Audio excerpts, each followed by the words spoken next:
What are you really thankful for?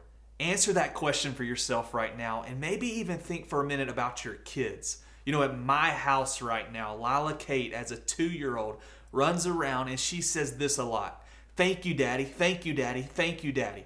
But Collins and Asher at 7 and 5, somehow, somewhere, the thank you, Daddy has transitioned, and there's not necessarily a moment of us being as thankful as they once were. You know, when you and I think about thankfulness, and we're in this series entitled Win at Home, and this is volume 5, and we're talking about how we can pray for our kids. Today, we want to focus in on being thankful in every circumstance and praying to God in a heart of praise and thanksgiving for who He is and all that He has done. The Bible tells us in Hebrews 12, verse 28, therefore, since we are receiving a kingdom that cannot be shaken, let us be thankful, people. Let us be thankful. By it, we may serve God acceptably with reverence and awe. You know, every single one of us have so many reasons to be thankful for.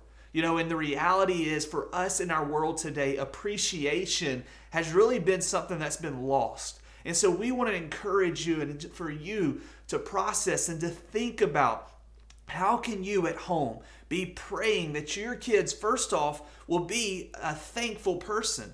But secondly, how can you as a family together be praying together for the Lord and asking Him and praising Him and thanking Him for all that He has done around you and for you?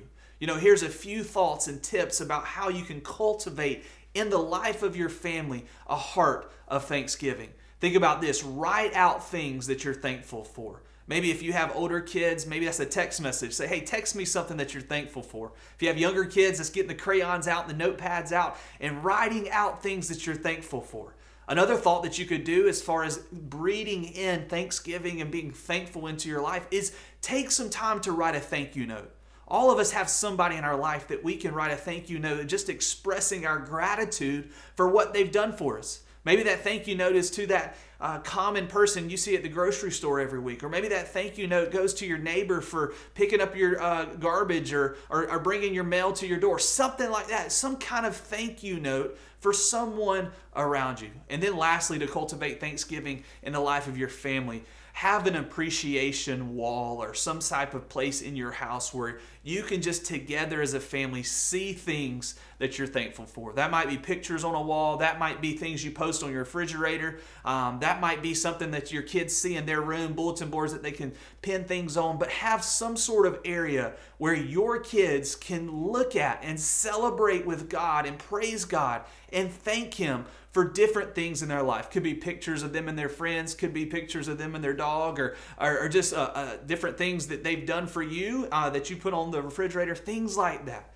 But our heart in this, as we think about asking the question from the very beginning, what are you really thankful for? Is to slow down enough to process together personally as parents, but also corporately as our family about the reasons that we have to be thankful, and then pray together and praise God in a heart of thanksgiving again for all that He's done.